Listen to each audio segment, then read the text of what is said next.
Johnny, get your gun, get your gun, get your gun. Johnny, show the Hun you're the son of a gun. Hoist the flag and let her fly. Yankee doodle do or die. Pack your little kid, show your grit, do your bit. Yankee to the ranks from the towns and the tanks.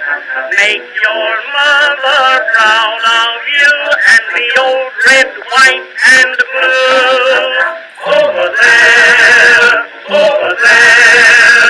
Send the word over there. That the Yanks are coming, the Yanks are coming. The drum coming everywhere. So prepare, say a prayer. Send the word to beware. Till the over, they're coming over, and we won't come back till it's over there. Yeah, A-Push Scholars, Mr. Beamer here. What a great song. Over There by George M. Conan is written about 100 years ago. And that song fires me up. It could be in your head all night. Over there, send the word. Say, okay, over there. What are we talking about? We're talking about war in Europe. And eventually the United States is going to join that war from 1917 to 1918. And this was the war to end wars, and it never quite happened. I would highlight this first sentence here from a quote from Woodrow Wilson.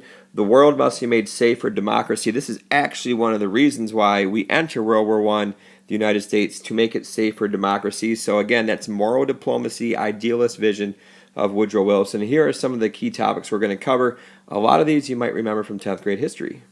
All right, the last place we left off is we talked about how Germany was starting to annoy America with their submarine warfare in 1916, and it continues into 1917. Wilson does try to get peace to end the war without victory, but it doesn't really happen. And in 1917, I would highlight this, Germany announces unrestricted submarine warfare. This is in 1917. Basically, they're going to sink any ship in the war zone, especially around Great Britain. So this is one of the biggest causes of World War I, the Germans announcing unrestricted sub warfare. Their submarines or U-boats are sinking all ships around Great Britain, including the United States, even if it's a passenger ship. So that made us mad. And the second biggest cause is the Zimmermann Note. And this was a note from Germany to Mexico. Basically, the Germans asked Mexico to join an alliance with them and attack the United States. I already know that the United States was having issues with Mexico in 1916 and 1917 with Pancho Villa, and so we were not fans of each other. However, Mexico does not take the bait. They do not join the side of Germany. So that's another cause Americans were mad with the Zimmermann Note. And the final straw is the Russian Revolution. 1917, I'd write this down, is when the Russian Revolution takes place. So they are out of the war, and so the United States can join on the side of the Allies without being allied with the autocratic Russian Tsar Nicholas II. So Russia is out. We're going to join and help France and Great Britain. So Wilson asks Congress for a declaration on April 2. The official war measure happens on April 6, 1917. The United States is in World War I. Again, here's some visuals, causes of entering World War I, and these are the big three that I think you should know. German unrestricted submarine warfare, the Russian Revolution, and the Zimmermann Note. All these visuals gives you an idea of what they are. Other causes of U.S. entry into the war, I think the fact that the United States gave 90% of our trade to the Allies. We wanted the Allies to win, so I think that's another cause. And you can say Woodrow Wilson's to make the road safe for democracy was another cause of U.S. entering World War I. And Woodrow Wilson was an idealist. He was moral diplomacy, very stubborn, very high-minded, thought he knew the right thing to do in different situations. So there was a mild amount of politicians against the war, 6 senators, 50 members of the House, but overall the majority of the Congress did support the war measure. There was an anti-war movement in the United States during this time period, especially people who had German ancestors. They were the ones that did not want to see the United States get into war. Besides the social ties to Germany, the United States has pretty much always been isolationists, except for the imperialism period from about 1890 to 1914. We've always believed in isolationism, so many Americans were against getting involved. And again, the idealist Woodrow Wilson, why should we go to war? Number one, to make the road safe for democracy. We've already talked about that. and he said this war is going to end all wars. There's not going to be another world war after this one because it's so bad. Millions of people died, but he was wrong. In 1939, Adolf Hitler invades Poland, and we have World War II. So this did not quite work out. And lastly, quick review. Wilson's foreign policy is a type of diplomacy, moral diplomacy. So even before entering war in April of 1917, Woodrow Wilson delivers his famous 14 points. Highlight this. Maybe you recall the 14 points from 10th grade history, but this was his idealistic vision or goals for a post-war peace. So this is what he said. We need to do these 14 things, and we will not have future wars. We'll make the world safe for democracy. So these are some of the key ones. There were 14. I want you to know, have an idea of pretty much these 7, I think, are the most important. One of the biggest ones was no more secret alliances. Again, that was a cause of World War I in Europe that triggered the war. Freedom of the seas, so German U-boats are not allowed to sink unarmed neutral ships. Also, he wanted a proposal of free trade, so to limit tariffs, which is a democratic ideal anyway. He wanted to reduce the number of weapons, limit militarism, because that was a cause of the war, because the countries of Europe had strong weapons, wanted to use them. Limit imperialism as well, okay, especially against colonial claims in Africa and in Asia. And the last 2 I think are very important. 6, here is self-determination. Highlight this. This is the belief that a group of people, an ethnic group, have the right to choose which country they belong to, okay, and especially people are looking for independence. And he was really referring to people of Europe, especially in Poland, in the Balkans region, around Croatia. These people can determine what country they're going to be a part of. And the final one, his favorite one, put a big star by this one, is number 7, the League of Nations. He wanted a world organization to promote world peace. It's a lot like the United Nations of today. All right, in order to get support back in the United States, propaganda was used. And I would highlight this group called the Committee on Public Information, also called the Creel Committee, headed by George Creel. So I would highlight this. This was an American group organization by the government. Their job was to promote anti-German propaganda. They wanted to get people to be supportive of the war, support the war efforts. And here are some of the famous posters that we'll quickly look at here in a second. And this committee was so successful, they sent out 75,000 men to deliver speeches in favor of the war. So big time propaganda, one of the biggest wars where propaganda was used to get Americans to support the war. Here's some examples of propaganda posters. One of the things what did this committee want? Well, they wanted people to give the government money called Liberty Bonds. The war is expensive. The government had to go deep in debt to finance the war with weapons and food and resources, so they had to borrow money from the people. Also, we mentioned the Hun before. This is the negative nickname of the Germans. Again, the German symbol is the hat with the spiked helmet on it.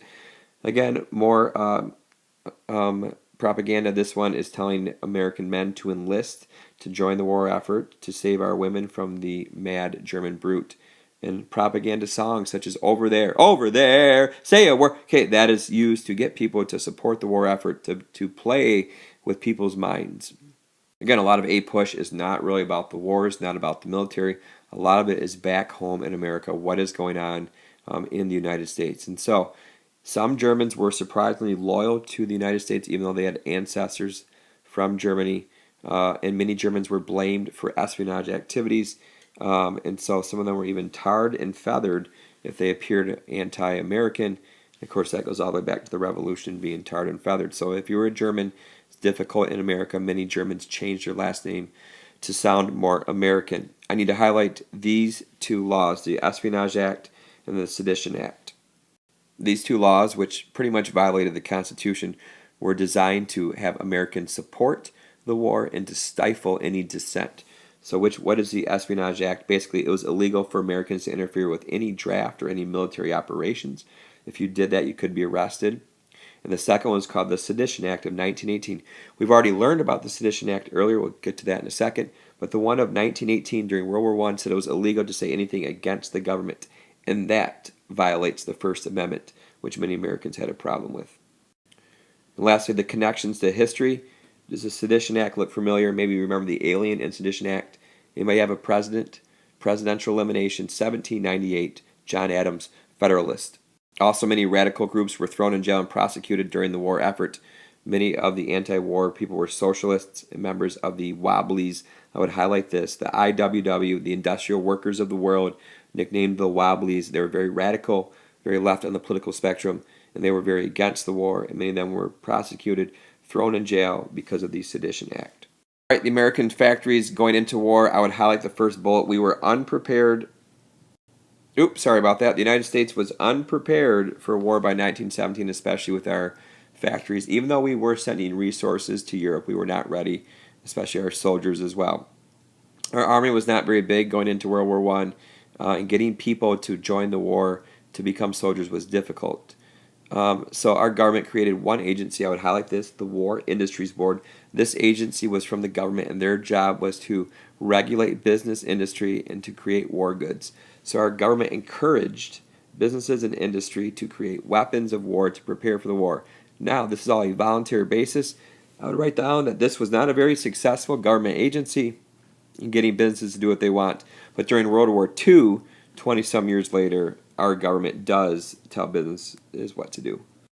And lastly, like I mentioned, I would highlight this. The War Industries Board had a minimal impact. It was not very successful in getting businesses to do what they want. They had to encourage them, but many businesses did not help the war effort with new resources and weapons. All right, let's talk about people, social history, what's going on in America during World War I. So we're going to talk about the war, the workers, and the women. All right, so Congress imposed a rule that made any unemployed man available to go into the war. So if you don't have a job, you're going to the war. And the government also discouraged strikes, again, because we needed production for the war effort. So strikes were not seen as beneficial. I would highlight this. The biggest strike in U.S. history. What? That's right. The biggest strike in U.S. history happened right at the end of the war, U.S. Steel in 1919. So many strikes did happen during the war effort. In fact, the biggest one happened just at the end of the war. All right, more important information. Many blacks or African Americans traveled to the north during the war and into the 1920s. And this migration of blacks is called the Great Migration. Highlight this. Now, this term might make a connection to the Puritans. It may have a decade or a time period. How about the 1630s? But now there's a second Great Migration of Southern blacks going to the north looking for jobs during World War I and into the 1920s, the Great Migration. All right, in the north, blacks were not treated well. Now, they did not have quite as many Jim Crow laws in the north, but there was discrimination. Many blacks were brought in as strike breakers to break up the strikes in the major factories in the cities, and unfortunately, many race riots happened. I would highlight this at the end of World War I, especially in Chicago. So terrible racial tension in the North, where there was very little Jim Crow, but there was discrimination against blacks. Women, on a more positive note, did have more opportunities in the workplace during World War I, but the famous picture of Rosie the Riveter, that is not World War I, that is during World War II. All right, the next section is forging a war economy. So we're going to look at economics here. I would highlight this guy, Herbert Hoover, future president, and a lot of you know about. He was president in the late 1920s, the start of the Great Depression. He actually was very successful during other times of his life. He headed the Food Administration in America. Basically, his job was to get people to voluntarily sacrifice some resources, some of their own goods, foods, and so on, for the war effort, and it was rather successful. So he was able to get people to ration the amount of stuff they eat so they can send more food over there, overseas, for the soldiers in Europe. Also highlight this, Liberty loans or Liberty bonds. Maybe you want to write in Liberty bonds. This is how our government was able to pay for the war. Like I said, wars are expensive. They needed to borrow money from the American people, and they would pay the money back plus interest over time. And this, I would highlight this as the biggest way probably to finance the war and also future wars. All right, making plowboys into doughboys.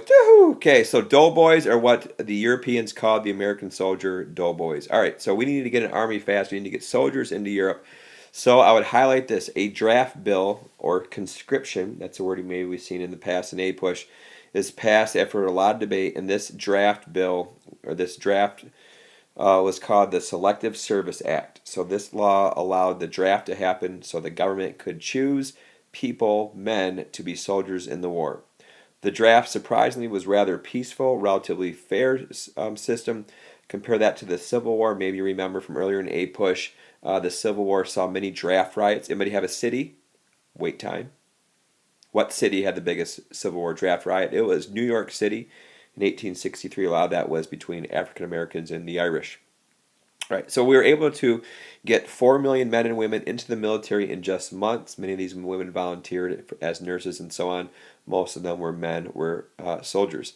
Also, African Americans did join the effort, and they were allowed in the army, and some of them did fight, but they fought in segregated units. Segregated army is not going to end until the late 1940s when President Harry Truman orders it. All right, last two sections are very short, just a little bit about the fighting. All right, so we enter in 1917, and I would highlight this. Where are Americans fighting? They're fighting on the Western Front in France. That's where the Americans are fighting. We did send some troops into Russia, 10,000 troops that kind of get resources there. The communists were starting to take over Russia, and we're not too fond of that, so we sent some Americans out there to fight against the communists. The last section, though, is America helps hammer the Hun. Again, the Hun is a nickname for the Germans. And so the Allies, with the help of America, we are able to push the Germans back across northeast France. And unfortunately, it's very deadly, this war with the modern weapons. And this was a trench warfare battle. So killings were very high. The death toll was so high because of the new modern weapons, machine guns, tanks, and so on. So the weapons were modern. Some of the weapons used back then we still use today. But it was old strategies. So the generals, the people in charge, they kept ordering their soldiers to go across no man's land, and many of them died or were wounded, and it never worked until the very end when the tanks were able to break through the trenches. And finally, the only name that you probably need to know in World War I is General John Pershing. He led the American soldiers in Europe. His nickname was Blackjack, and maybe remember this guy because he actually went after and tried to find who from Mexico, Pancho Villa. He was unsuccessful, but he is probably one of the greatest American heroes of World War I.